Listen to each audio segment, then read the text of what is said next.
Hello viewers. Welcome to Mid Mystery. Welcome to Mid Mystery. இது Canada நாட்டோட Toronto அப்படின்ற பிளேஸ்ல இருக்கிற பியர்சன் அப்படின்ற ஒரு பிக்கஸ்ட் ஏர்போர்ட். அந்த ஒரு ஏர்போர்ட்ல பாத்தீங்கன்னா நீங்க இமேஜினே பண்ண முடியாத அளவுக்கு ஒரு பிக்கஸ்ட் கார்கோ டெர்மினல் இருக்கு. இந்த கார்கோ டெர்மினலை பத்தி சிம்பிளா சொல்லணும் அப்படின்னா உலகத்துல இருந்து வர எல்லா பார்சலுமே ஒரே இடத்துல ஸ்டோர் பண்ணப்பட்டு இங்க இருந்து தான் பாத்தீங்கன்னா கனடா ஃபுல்லா டெலிவரியே பண்ணப்படும். சோ அதனாலே பாத்தீங்கன்னா அந்த வேர்ஹவுஸ் ஃபுல்லாமே பாத்தீங்கன்னா எக்கச்சக்கமான கார்கோ பெட்டிகள் அடுக்கி வைக்கப்பட்டிருக்கும். அந்த கிடங்கு நீங்க நினைக்கிற அளவுக்கு நம்ம ஊர்ல இருக்க சின்ன சின்ன கிடங்கால இருக்காது. அந்த கிடங்குல மட்டும் கிட்டத்தட்ட 1000 பேருக்கு மேல வேலை பார்க்குற அளவுக்கு ஒரு பிக்கஸ்ட் வேர்ஹவுஸ் தான் அந்த ஒரு வேர்ஹவுஸ். சோ வேலை பார்க்கிறதுக்கே 1000 பேர் இருக்காங்கன்னா அந்த வேர்ஹவுஸ் ஃபுல்லா எவ்வளவு பெட்டி இருக்கும், எக்கச்சக்கமான பெட்டி இருக்கும் இல்லையா. அதுலயும் அங்க இருக்க ஒவ்வொரு பெட்டிலையும் பாத்தீங்கன்னா வித்தியாசமான பொருட்களும் இருக்கும், விலையுயர்ந்த பொருட்களும் இருக்கும். சோ இந்த ஒரு விஷயத்தினாலே பாத்தீங்கன்னா அந்த கார்கோ டெர்மினலுக்கு எக்கச்சக்கமான பாதுகாப்பு போட்டு வச்சிருப்பாங்க. அதாவது அந்த கார்கோ டெர்மினலுக்கு நம்ம போகணும் அப்படினாலே எக்கச்சக்கமான செக்யூரிட்டியை தாண்டி தான் நம்ம உள்ள போக வேண்டியிருக்கும். அது மட்டும் கிடையாது, அந்த கார்கோ டெர்மினலை சுத்தி எப்ப பார்த்தாலும் 100 போலீசார் கண்காணிச்சுட்டே இருப்பாங்க. இதுக்கெல்லாம் அந்த வேர்ஹவுஸை சுற்றி பாத்தீங்கன்னா எக்கச்சக்கமான சிசிடிவி கேமராக்கள் பொருத்தப்பட்டிருக்கும். சோ அதனாலே 24/7 அந்த வேர்ஹவுஸை சுற்றி என்ன நடக்குது அப்படின்றதையும் நுண்ணிப்பா கண்காணிச்சுட்டே இருப்பாங்க. ஆனா என்னதான் இவ்வளவு பாதுகாப்பு இருந்தாலும் அந்த வேர்ஹவுஸே நுண்ணிப்பா கண்காணிச்சிட்டு இருந்தாலும் 1980ல இருந்து 2000 காலகட்டத்துக்குள்ள கிட்டத்தட்ட 2 மில்லியன்ல இருந்து 3 மில்லியன் அமெரிக்கன் டாலர் மதிப்புள்ள எக்கச்சக்கமான பொருட்கள் காணாம போகதான் செஞ்சுச்சு. போலீஸ் அந்த காணாம போன கார்கோ பெட்டிகள்லாம் எவன்டா தேடி இருப்பான் அப்படின்னு சொல்லிட்டு ஏதாச்சும் எவிடன்ஸ் கிடைக்குமான்னு சொல்லிட்டு அங்கிட்டு இங்கிட்டு சொல்லி தேடி பார்ப்பாங்க. ஆனா அவங்க என்னத்தை தான் தேடி பார்த்தாலும் அவங்களுக்கு ஒரு சின்ன தடயம் கூட கிடைக்கவே இல்ல. இதை யாரு திருநாங்கன்றதை அவங்களால கண்டுபிடிக்கவே முடியல. அதனாலே இது பெர்ஃபெக்ட்டான கிரைம் அப்படின்னு போலீஸும் நம்ப ஆரம்பிச்சாங்க. ஏன்னா அந்த வேர்ஹவுஸ் எவ்வளவு பாதுகாப்பான வேர்ஹவுஸ் அப்படின்னு நம்ம ஆல்ரெடி சொல்லியிருந்தோம் இல்லையா. இதை எதுக்கு சொல்றோம்னா, அந்த வேர்ஹவுஸ்க்குள்ள போகணும் அப்படினால எம்ப்ளாயி ஐடி கார்டு இருந்தா மட்டும் தான் உள்ளே போக முடியும். அப்படி போற எம்ப்ளாயிலே ட்ரஸ்டடா இருக்க எம்ப்ளாயி இருக்காங்க பாத்தீங்களா, அவங்கள மட்டும் தான் அந்த கார்கோ பெட்டிகள் இருக்க ஏரியாக்குள்ளே அலோவ் பண்ணுவாங்க. சப்போஸ் இதெல்லாம் தாண்டி உள்ள போய் ஒருத்தன் பெட்டியை திருடினாலும் அந்த வேர்ஹவுஸை சுத்தி எக்கச்சக்கமான கேமராஸ் இருக்கு இல்லையா, கண்டிப்பா அதுல பிடிபட்டுரும் இல்லையா. சப்போஸ் அந்த கேமராஸ் எதுலயுமே அவங்க பிடிபடல அப்படினாலும் அந்த வேர்ஹவுஸை சுத்தி நூற்றுக்கணக்கான போலீஸ் ஆபீசர்ஸ் இருக்காங்க இல்லையா, அது அவங்க 24/7 கண்காணிச்சிட்டு இருக்காங்க இல்லையா. சோ அவங்கள தாண்டி ஒருத்தனால உள்ள இருக்கிற கார்கோ பெட்டியை திருடிட்டு போக முடியுமா அப்படின்னு கேட்டா கண்டிப்பா முடியாதுல. சோ அப்படி இருக்கப்ப கிட்டத்தட்ட 13 வருஷத்துக்கு மேல இவ்வளவு மில்லியன் டாலர் மதிப்புள்ள பொருட்கள் எப்படி காணாம போச்சு அப்படின்றதான் போலீஸ்க்கு இருந்த ஒரு மிகப்பெரிய புதிராவே இருந்துச்சு. சோ இவ்வளவு வருஷத்துக்கு மேல அதுவும் எந்த விதமான தடையுமே இல்லாம ஒருத்தங்க கொள்ளை அடிக்கிறாங்க அப்படின்னா அது ஒரு பயங்கரமான கேங்கா தான் இருக்கணும். அந்த கேங் பக்காவா பிளான் போட்டு தான் அந்த கார்கோ பெட்டிகள் எல்லாத்தையுமே திருடிட்டு போறாங்க அப்படின்றத போலீஸ் அந்த டைம்ல அண்டர்ஸ்டாண்ட் பண்றாங்க. ஆனா என்னதான் அவங்க அண்டர்ஸ்டாண்ட் பண்ணாலும் இந்த ஒரு அண்டர்ஸ்டாண்டிங் ஒரு மிகப்பெரிய ஃப்ளா அப்படின்னு சொல்லலாம். ஏன்னா இவ்வளவு பெரிய கிரைம் இத்தனை வருடங்களா செஞ்சுட்டு இருக்கிறது ஒரு மிகப்பெரிய கேங் அப்படின்னு தானே போலீஸ் நினைச்சிட்டு இருந்தாங்க. ஆனா அது ஒரு மிகப்பெரிய கேங்லாம் கிடையாது, சிங்கிள் பர்சனா இண்டிவிஜுவலா தான் ஒருத்தன் செஞ்சுட்டு இருந்திருக்கான். அப்படி செய்யறவன் மேபி அந்த வேர்ஹவுஸோட டைரக்டரா இருக்கலாம், சூப்பர்வைசரா இருக்கலாம், ஏன் ஈவன் எம்ப்ளாயா கூட இருக்கலாம். ஏன்னா அந்த வேர்ஹவுஸை பத்தி அக்கு வேற ஆணிவேரா தெரிஞ்ச ஒருத்தனால மட்டும்தான் எந்த ஒரு தடயத்தை விடாம கார்கோ பெட்டியை ஈஸியா அடிச்சுட்டு போக முடியும் இல்லையா. சோ அப்படி அந்த ஒரு வேர்ஹவுஸ்ல இருந்து எக்கச்சக்கமான கார்கோ பெட்டிகளை அடிச்சுட்டு போன ஒரு மிகப்பெரிய ராபரரை பத்தி தான் இன்னைக்கு வீடியோல பார்க்க போறோம். அதுவும் இது வரைக்கும் அவன் 2 இருந்து 3 மில்லியன் அமெரிக்கன் டாலர் மதிப்புக்கு நிகரான பொருட்களை தான் அடிச்சுட்டு போயிருக்கான் அப்படின்னு சொல்லிட்டு போலீஸ் நினைச்சிட்டு இருந்தாங்க. ஆனா உண்மையிலேயே அவன் எவ்வளவு மதிப்புள்ள பொருட்களை அடிச்சுட்டு போயிருக்கான் அப்படின்னு பாத்தீங்கன்னா கிட்டத்தட்ட 7 மில்லியன் அமெரிக்கன் டாலருக்கும் அதிகமான மதிப்புள்ள பொருட்களை தான் அடிச்சுட்டு போயிருக்கான். அதாவது இந்திய ரூபாய் மதிப்பின்படி சொல்லணும் அப்படின்னா கிட்டத்தட்ட 56 கோடி ரூபாய் மதிப்புள்ள பொருட்களை அவன் அசால்ட்டா அடிச்சுட்டு போயிருந்திருக்கான். சோ அப்படி கிட்டத்தட்ட 13 வருஷமா போலீஸோட கண்கள்ல விரல விட்டு ஆட்டின ஒரு மிகப்பெரிய ராபர் ஸ்டோரியை தான் இன்னைக்கு வீடியோல பார்க்க போறோம். இந்த வீடியோ செம்ம இன்ட்ரெஸ்டிங்கா இருக்கும். சோ ஸ்கிப் பண்ணாம கடைசி வீடியோ பாருங்க. வாங்க வீடியோக்குள்ள போலாம். போறதுக்கு முன்னாடி சேனலை சப்ஸ்கிரைப் பண்ணுங்க, சப்ஸ்கிரைப் பண்ணுங்க. கூடவே நம்ம வாட்ஸ்அப் அண்ட் Facebook பேஜை ஃபாலோ பண்ணாலும் ஃபாலோ பண்ணிருங்க. சோ கிட்டத்தட்ட 13 வருடங்களா போலீஸோட கண்கள்ல விரல விட்டாட்டிட்டு இருந்த அந்த ஒரு ஆள் வேற யாரும் கிடையாது, அந்த வேர்ஹவுஸ்க்காக ஒர்க் பண்ணிட்டு இருந்த ட்ரக் டிரைவர் தான் அவன். அவனுடைய பேர் தான் ஹோல் லேமாங். இந்த ஹோல் லேமாங்க பத்தி சிம்பிளா சொன்னா இவர் கனடாக்கு வந்த வியட்நாமிஸ் அகதி. இவர் 1980 இறுதி காலகட்டங்கள்ல தான் கனடாக்கு அகதியாவே வந்தாரு. அப்படி வந்தவட்ட அவருடைய பையில அந்த டைம்ல மொத்தமா எவ்வளவு காசு இருந்துச்சுன்னு பாத்தீங்கன்னா வெறும் $50 தான் இருந்துச்சு. இந்திய ரூபாய் பின்படி சொல்லணும்னா வெறும் $3500 தான் இருந்துச்சு. ஆனா என்னதான் அவட்ட மொத்தமா $3500 இருந்தாலும் அவர் கனடாக்கு வந்ததுக்கு முக்கியமான காரணமே அவர் மிகப்பெரிய பணக்காரனா வாழணும் அப்படின்றதுக்காக தான் கனடாக்கே வந்திருக்காப்ல. சோ இப்படி வந்தவர் பாத்தீங்கன்னா ஆரம்ப காலகட்டத்துல எக்கச்சக்கமான வேலைகள் பார்த்திருக்காப்ல. அந்த வேலைகள்ல அவருக்கு பெருசா சாட்டிஸ்பேக்ஷன் கிடைக்கல, பெருசா சேலரியும் கிடைக்கல. ஆனா என்னதான் அவர்ட்ட காசு பெருசா அந்த அளவுக்கு இல்ல அப்படின்னாலும் அவர்ட்ட இருந்த பயங்கர பிளஸ் ஆன விஷயமே அவர் தான் கூட பழகுற எல்லாருமே அன்பா பாத்துக்குவாப்ல. அதே நேரத்துல எவ்வளவு கஷ்டப்பட்டாலுமே சிரிச்ச முகத்தோட தான் இருக்கவே செய்வாரா. அதனாலே இவரை பாத்தீங்கன்னா எல்லாருமே மிஸ்டர் ஸ்மைலி அப்படின்ற நிக்நேம்ல தான் கூப்பிடே செய்வாங்களாம். சோ இவருடைய சிரித்த முகமே பாத்தீங்கன்னா ஒரு பெண்ணை கவர்ந்திழுக்குது. அவங்களும் பாத்தீங்கன்னா ஒரு வியட்நாமிஸ் அகதி தான். அந்த பொண்ணும் பாத்தீங்கன்னா நாளடைவுல மிஸ்டர் ஸ்மைலியை லவ் பண்ண ஆரம்பிச்சிடுறாங்க. அந்த லவ்வும் பாத்தீங்கன்னா திருமணத்திலேயே முடியுது. அப்படி மிஸ்டர் ஸ்மைலியை திருமணம் பண்ண பெண்ணோட பேர் தான் டெரேசா.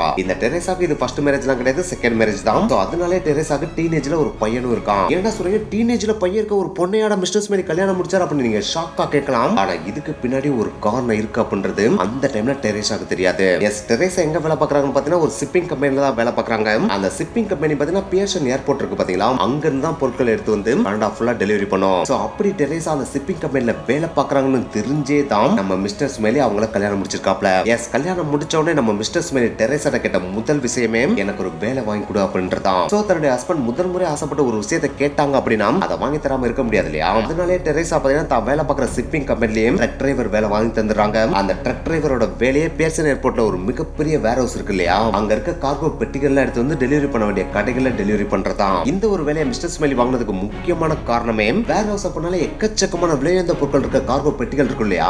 சோ அந்த பெட்டிகளை ஆட்டையை போட்டாலே ஈஸியா அதை வித்து பணக்காரன் ஆயிடலாம் இல்லையா. ஆனா அந்த பெட்டிகளை ஆட்டையை போடணும்னா கண்டிப்பா அந்த வேர் ஹவுஸ்க்குள்ள என்ட்ராகிற ஒருத்தனா தானே இருக்கணும். அப்படி என்ட்ராகிற ஒருத்தனா தான் இருக்கணும் அப்படின்றதுக்காக தான் இந்த வேலையவே மிஸ்டர் ஸ்மைலி வாங்கியிருக்காப்ல. ஏன்னா இவர் டெரேசா கேட்கிறப்ப என்ன சொல்லிருப்பாருன்னு பாத்தீங்கன்னா, எனக்கு ட்ரக் டிரைவர் வேலை வாங்கித்தா அப்படின்னு தான் கேட்டிருப்பாப்ல.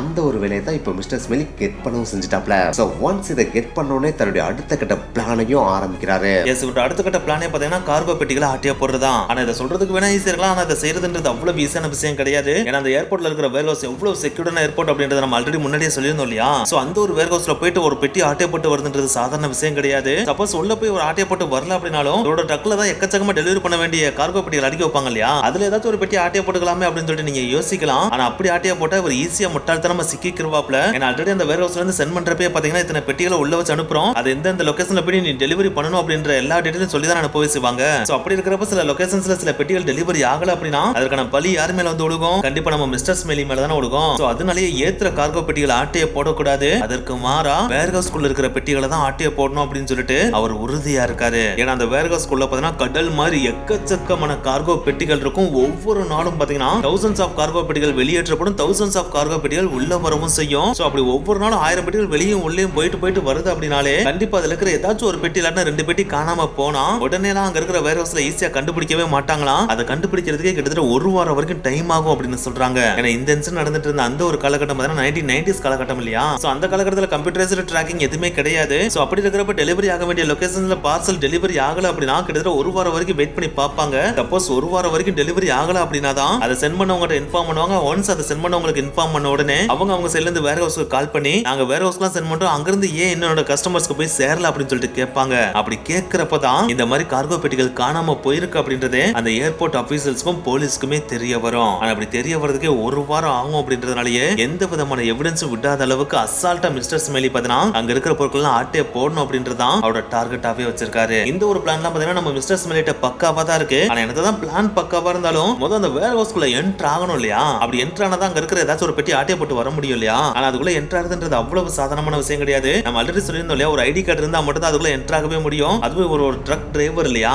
சோ அதனால பாத்தீங்கன்னா இவர்ட்ட இருக்கிற ஐடி கார்டை வச்சு ஒரு குறிப்பிட்ட டிஸ்டன்ஸ் வரைக்கும் அந்த வேர் ஹவுஸ்ல என்டர் ஆகவே முடியும். அப்படி என்டர் ஆகிற அந்த ஒரு பிளேஸ் பாத்தீங்கன்னா சின்ன பிளேஸா தான் இருக்கும். அது வெயிட்டிங் ஏரியாவா மட்டும் தான் இருக்கும். அந்த ஏரியால மட்டும் தான் இவர் வெயிட் பண்ணவே செய்யணும். அந்த ஒரு இடத்தை தாண்டி உள்ள இருக்கிற செக்யூரிட்டி பிளேஸ்ல ஐடி கார்டை காமிச்சிட்டு உள்ள போனா மட்டும் தான் எக்கச்சக்கமான பெட்டிகள் இருக்கிற வேர் ஹவுஸே ரீச் பண்ண முடியும். ஆனா அந்த ஒரு வேர் ஹவுஸ்க்குள்ள இவர் போறதுக்கு பெர்மிஷனே கிடையாது. அங்க ட்ரஸ்டடான எம்ப்ளாயிஸ் மட்டும் தான் வேலைக்கே வச்சிருப்பாங்க. அவங்க தான் பாத்தீங்கன்னா இவர் டெலிவரி பண்ண வேண்டிய எல்லா பெட்டிகளுமே கொண்டு வந்து அவரோட ட்ரக்ல வச்சுட்டு இவர் அங்க இருந்து அனுப்பியே விட்டுவாங்க. சோ இந்த டைம்ல மிஸ்டர் ஸ்மைலி நோட் பண்ண ஒரே ஒரு விஷயம் இதுதான், நம்மளால இந்த வேர் ஹவுஸ்ல என்டர் ஆக முடியல அப்படினாலும் இங்க உள்ள வேலை பார்க்குற எம்ப்ளாயிஸ் கூட நம்ம க்ளோஸரா பழகி அவங்கள மைண்ட் வாய்ஸ் பண்ணி நம்மளோட திட்டத்துக்கு ஏற்ற மாதிரி இழுத்துட்டோம் அப்படின்னா அவங்க மூலமா உள்ள இருக்கிற கார்கோ பெட்டிகள் ஒவ்வொன்றா நம்மளால ஆட்டையை போட முடியும் அப்படின்றத அவர் ரியலைஸ் பண்ணிடுறாரு. சோ அதனாலேயே அந்த வேர் ஹவுஸ்ல வேலை பார்க்குற சில எம்ப்ளாயிஸ் கூட பாத்தீங்கன்னா பயங்கர க்ளோஸரா நம்ம மிஸ்டர் ஸ்மைலி பழக ஆரம்பிக்கிறாரு. இங்க ஒரு விஷயத்தை நீங்க நல்லா நோட் பண்ணும், சில எம்ப்ளாயிஸ் கூட தான் அவர் பயங்கர க்ளோஸரா பழக ஆரம்பிக்கிறாரு. அப்படி அவர் பழகுற சில எம்ப்ளாயிஸ் இருக்காங்க பாத்தீங்களா, அவங்க எந்த மாதிரி எம்ப்ளாயிஸ்லாம் அவர் சூஸ் பண்றாரு அப்படின்னு பாத்தீங்கன்னா பினான்சியலா பயங்கரமா கஷ்டப்படுற சில பேர் இருப்பாங்க பாத்தீங்களா, அவங்க கூட தான் இவர் பயங்கர க்ளோஸரா பழகுறாரு. ஏன்னா பினான்சியலா கஷ்டப்படுறவங்க ஒருத்தவங்க கூட நல்லா பழகி அவங்க கிட்ட அன்பை காமிச்சு உங்களுக்கு நான் ஹெல்ப் பண்றேன் அப்படின்னு சொல்லிட்டு சொன்னாலே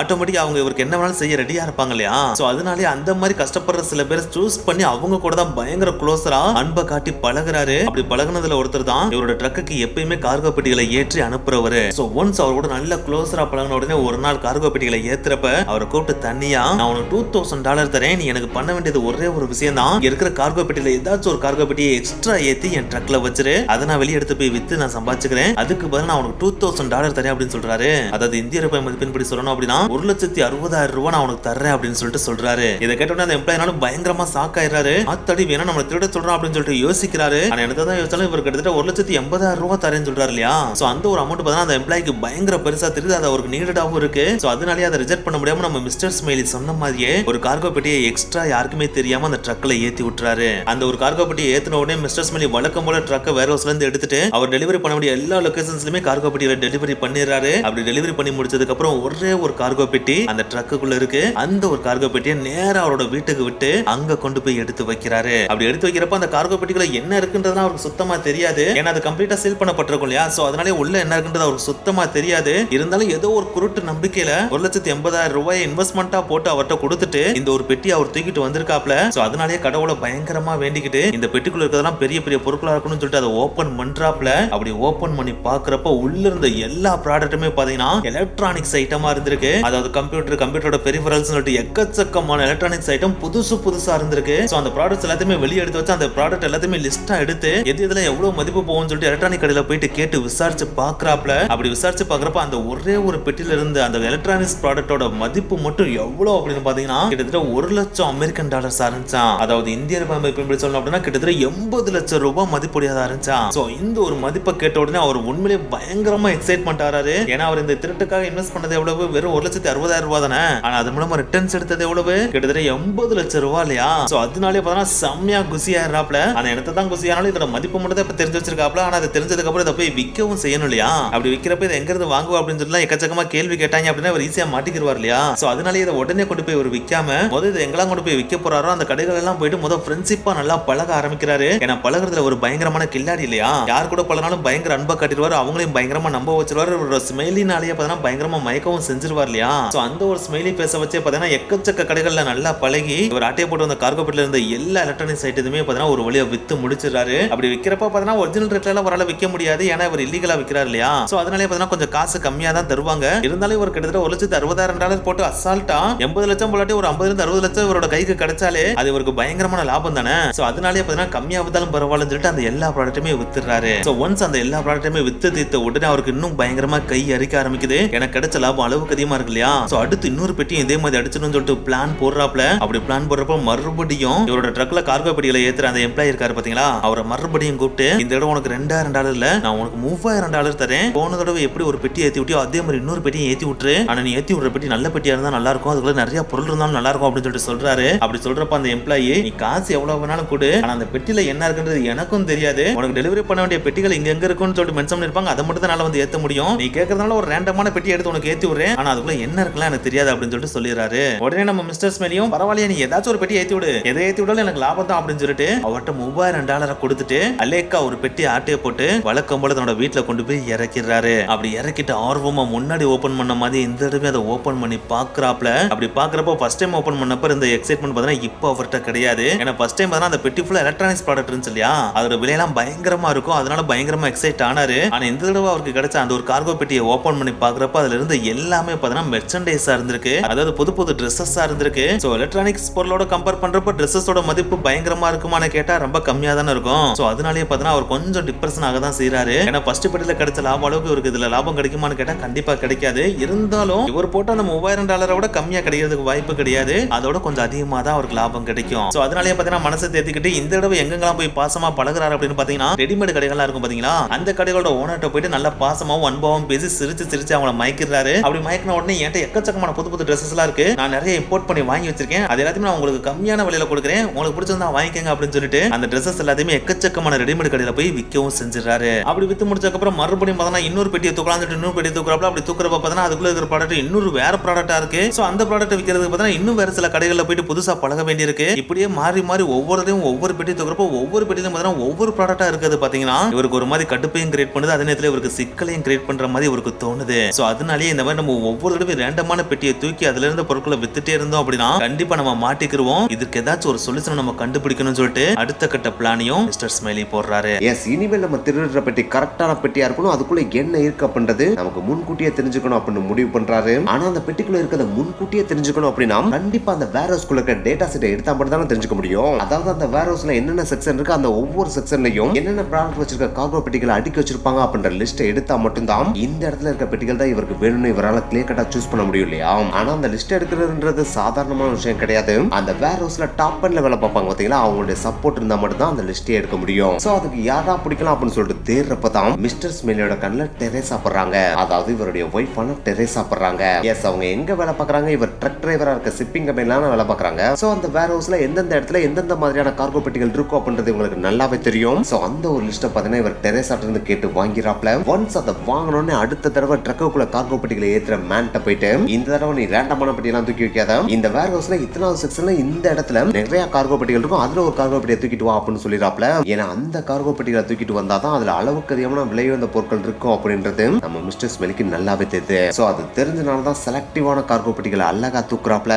அப்படி தூக்குன கார்கோ பெட்டிகளை வீட்டுக்கு கொண்டு போயிட்டு அதை இல்லீகலா வித்து எக்கச்சக்கமா கல்லா கட்ட ஆரம்பிக்கிறாப்ல. ஆனா என்னதான் செலக்டிவா கார்கோ பெட்டிகளை திருடுறதுல இவருடைய ஜீனியஸ காட்டினாலும் அந்த ப்ராடக்ட்டை கொண்டு போய் விக்கிறதுல பாத்தீங்கன்னா இவர் எதிர்பார்த்த விலையில இவரால விற்கவே முடியல. ஏன்னா இவர் பாத்தீங்கன்னா எந்த விதமான கம்பெனி ரெஜிஸ்ட்ரேஷனும் இல்லாம விற்கிறார் இல்லையா. சோ அதனாலேயே பாத்தீங்கன்னா புது பொருட்களா இருந்தாலுமே வாங்குறவங்க ரொம்ப கம்மியான விலைக்கு தான் வாங்கவே செய்றாங்க. இது இவருக்கு பாத்தீங்கன்னா பயங்கரமான பிரஸ்ட்ரேஷனை கிரியேட் பண்ண தான் செய்யுது. சோ அதனாலே இதுக்கு ஒரு முடிவை கட்டி ஆகணும் அப்படின்னு சொல்லிட்டு முடிவு பண்றப்பதான் அவருடைய ஸ்டெப்சன், அதாவது டெரேசாவோட சன் இருக்காரு பாத்தீங்களா, அவர் ஞாபகத்துக்கு வராது. அவனுடைய பேர் தான் பென்னி. அவன்கிட்ட பாத்தீங்கன்னா நம்ம மிஸ்டர் ஸ்மெலி பயங்கர ஜோவியலா பழகுவாரு. உண்மையான அப்பா அம்மா தான் அன்பையும் காட்டினாரு. சோ அதனாலே மிஸ்டர் ஸ்மெலியை பாத்தீங்கன்னா பென்னிக்கு ரொம்ப ரொம்ப பிடிச்சிருக்கும். சோ பிடிக்குது அப்படின்னாலே அவர் கேட்கிற ஒரு விஷயத்தை செய்யாம இருப்பான். அதுலயும் நம்ம பென்னிக்கு பாத்தீங்கன்னா மார்க்கெட்டிங்ல எக்கச்சக்கமான விஷயங்கள் தெரிஞ்சிருந்துச்சு. சோ மிஸ்டர் ஸ்மெலிட்ட இருந்து இந்த விஷயத்தை தெரிஞ்சோடனே நான் உங்களுக்கு மார்க்கெட்டிங் பண்ணி தரேன் அப்படின்னு சொல்லிட்டு அந்த ப்ராடக்ட்டை விக்கிற விலையில இவன் இறங்க ஆரம்பிச்சிடறான். இவன் இறங்குறது சும்மால இறங்கலாம், ஃபேக்கா ஒரு கம்பெனியை உருவாக்கி ஃபேக்கா இன்வாய்ஸையும் ரெடி பண்ணிடுறான். சோ அதன் மூலமா ப்ராடக்ட்டை போய் விக்கிறப்ப பாத்தீங்கன்னா இது உண்மையான ஒரு கம்பெனி போல அப்படின்னு சொல்லிட்டு ப்ராடக்ட் எல்லாத்தையுமே முன்னாடி வாங்கினதை விட நல்ல விலைக்கு வாங்க ஆரம்பிச்சிடறாங்க.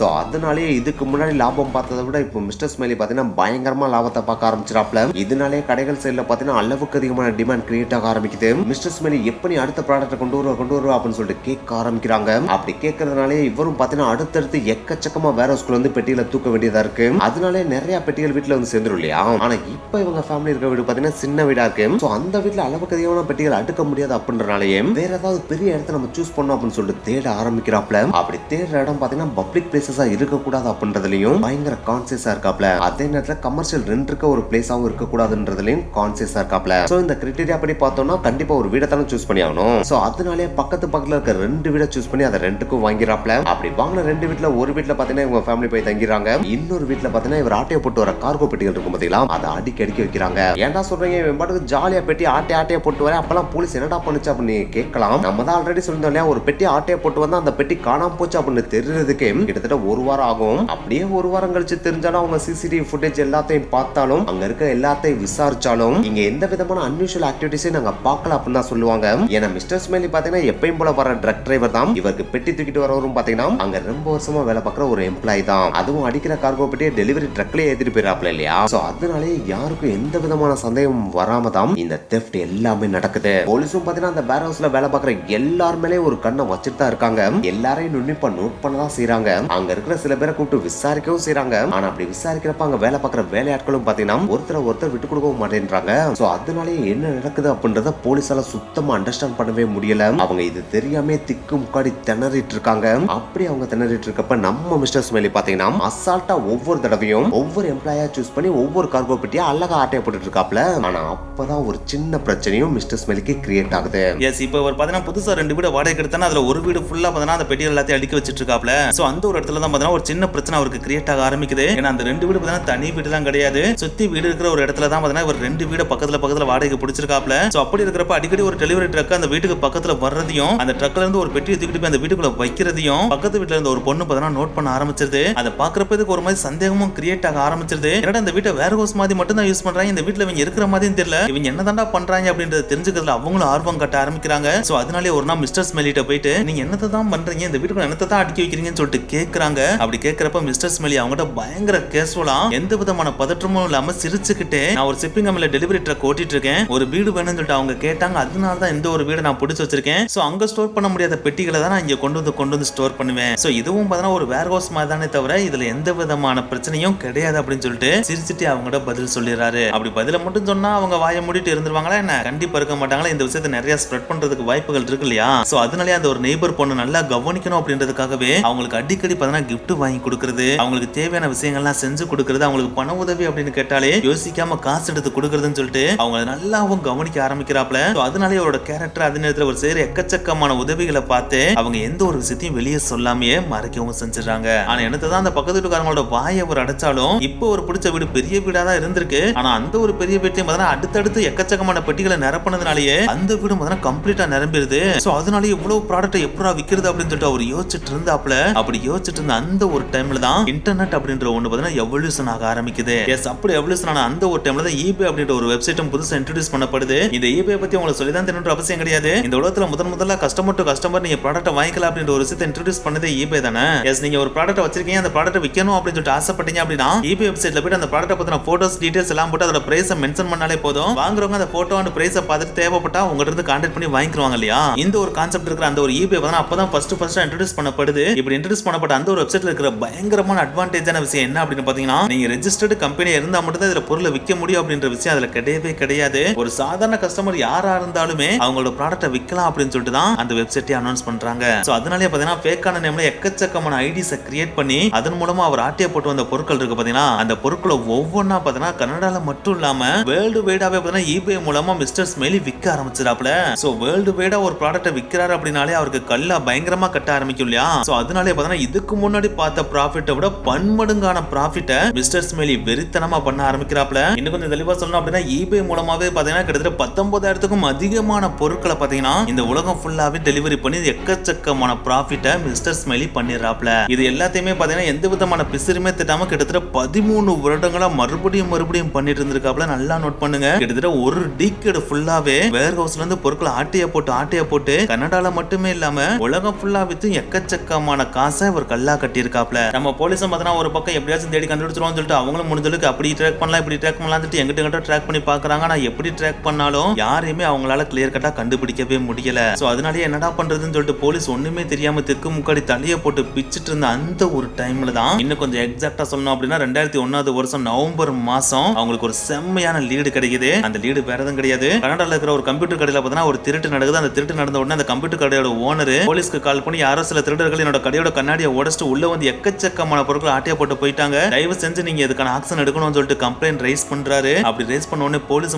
அந்த கடையில போயிட்டு எல்லா விஷயங்களையும் செக் பண்ணி பாக்குறாங்க. அப்படி செக் பண்ணி பாக்குறப்ப அங்க இருக்கிற லிஸ்ட் எல்லாத்தையுமே நோட் பண்றாங்க. அப்படி நோட் பண்றப்பதான் அங்க இருக்கிற புது ஹார்ட் டிஸ்க் எக்கச்சக்கமான ஹார்ட் டிஸ்க பாக்குறாங்க. அந்த ஹார்ட் டிஸ்க பாத்தீங்கன்னா அந்த ஹார்ட் டிஸ்க்ல சீரியல் நம்பரையும் நோட் பண்றாங்க. அப்படி நோட் பண்றப்பதான் அந்த ஹார்ட் டிஸ்கோட சீரியல் நம்பரும் வேர் ஹவுஸ்ல இருந்து காணாம போன கார்கோ பெட்டிகள்ல இருந்து ஹார்ட் டிஸ்கோட சீரியல் நம்பரும் மேட்ச் ஆகுது அப்படின்றத கண்டுபிடிக்கிறாங்க. அதாவது ஏதோ ஒரு திருட்டுக்காக போலீஸ் ஒரு கடையை ரைட் பண்றப்ப கிடைச்ச ஹார்ட் டிஸ்க்ல இருக்கிற சீரியல் நம்பரும் வேர் ஹவுஸ்ல காணாம போன ஹார்ட் டிஸ்கோட சீரியல் நம்பரும் சேம்ன்றத கண்டுபிடிக்கிறாங்க. இத கண்டுபிடிச்ச உடனே போலீஸ்க்கு ஒரு பயங்கரமான ஹோப் கிடைக்குது. உடனே அந்த கடையோட ஓனர் கூப்பிட்டு இந்த ஹார்ட் டிஸ்க் உங்களுக்கு எப்படி கிடைச்சு, யார்ட்ட இருந்து இதை வாங்குனீங்க அப்படின்னு சொல்லிட்டு போலீஸ் கேக்குறாங்க. அப்படி கேட்ட உடனே நாங்க ஜாய் அப்படின்ற ஒரு ஷிப்பிங் கம்பெனி இருந்தது அதை வாங்கினோம். அப்படி வாங்குறப்ப அவங்க ரொம்ப கம்மியான விலைக்கு அதை போட்டு கொடுத்தாங்க. அவங்க ரொம்ப நல்லவர் சார் அப்படின்னு சொல்லிட்டு அவர் சொல்லியிருக்காப்ல. அப்படி சொன்ன உடனே போலீஸ் அவர்கிட்ட நீங்க அவங்களோட கான்டாக்ட் நம்பர் வச்சிருக்கீங்களா, நீங்க கான்டாக்ட் நம்பர் கொடுங்க, அப்படி கொடுத்ததுக்கு அப்புறம் அவங்க நல்லவங்களா இல்லையா நாங்களே சொல்றோம் அப்படின்னு சொல்லிட்டு அந்த ஜாய் கம்பெனியோட கான்டாக்ட் நம்பரையும் போலீஸ் கெட் பண்ணிடுறாங்க. அப்படி கெட் பண்ணோடனே அந்த நம்பர் யாரோட நம்பரா அப்படின்னு சொல்லிட்டு ட்ராக் பண்ணி பாக்குறப்ப அது வேற யாரோடதும் கிடையாது, நம்ம மிஸ்டர் ஸ்மெலியோட ஸ்டெப்சனான பென்னி இருக்கான் பாத்தீங்களா,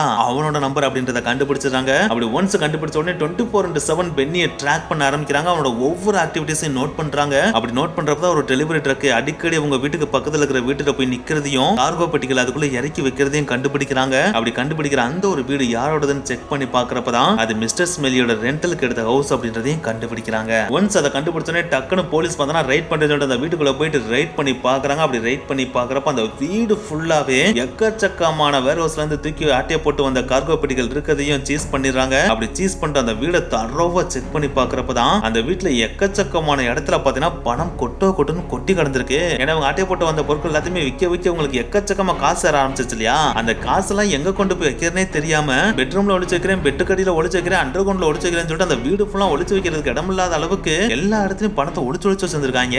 சோ அந்த பணங்கள் அந்த பெட்டிகள் எல்லாத்தையும் சீஸ் பண்ண உடனே மிஸ்டர் ஸ்மெலி அவரோட வைஃபான டெரசா அண்ட் அவங்களோட மகனான பென்னியும் சேர்த்து மொத்தமா குடும்பத்தோட கைது பண்ணி ஜெயில போய் போட்டாங்க. அப்படி ஜெயில போட்டு அவரை கோர்ட்ல போய் நிப்பாட்டுறாங்க. அப்படி நிப்பாட்டின உடனே நம்ம மிஸ்டர் ஸ்மெலி பயங்கரமா ஃபீல் பண்ணி நான் செஞ்ச எல்லாமே தப்பு தான், என்ன மன்னிச்சிருங்க, நான் இது வரைக்கும் கிடைச்சதுல முக்காவாசி காசு என்கிட்ட தான் இருக்கு, அதை நான் உங்ககிட்ட திருப்பி கொடுத்துடுறேன், தயவு செஞ்சு எனக்கு தண்டனை கொடுங்க, ஆனா என்னோட ஃபேமிலிக்கு தண்டனை கொடுக்காதீங்க அப்படின்னு சொல்லிட்டு பயங்கரமா கெஞ்சுறாரு. அவர் செஞ்ச தப்பு உணர்ந்ததுனாலயும் அவர் அடிச்ச காசுல முக்காவாசி காசை கொடுக்குறேன் அப்படின்னு சொன்னதுனாலயும் அவரோட வைஃபான டெரசாண்டு மகனான பென்னி உடனே ரிலீஸ் பண்ணி விட்டுறாங்க. அது மட்டும் கிடையாது, ஒரு அடிச்ச காசுல எக்கச்சக்கமான காசு திருப்பியும் கொடுத்துட்டார் இல்லையா. சோ அதனாலே அவருக்கு அளவுக்கு அதிகமான தண்டனை கொடுக்காம வெறும் 2 வருஷம் சிறு தண்டனை தான் கொடுத்தாங்களாம். ஆனா அடுத்தது அவருக்கு வெறும் 2 வருஷம் சிறு தண்டனை கொடுத்தாலும் கிட்டத்தட்ட 13 வருடமா போலீஸ்ல திணறடிச்சு எக்கச்சக்கமான பொருட்களை இல்லீகலா ஆட்டைய போட்டு வித்ததே ஒரு மிகப்பெரிய தவறு அப்படின்னு நம்ம புரிஞ்சுக்கணும். ஓகே गाइस, நெக்ஸ்ட் வீடியோல மீட் பண்ணலாம். பை.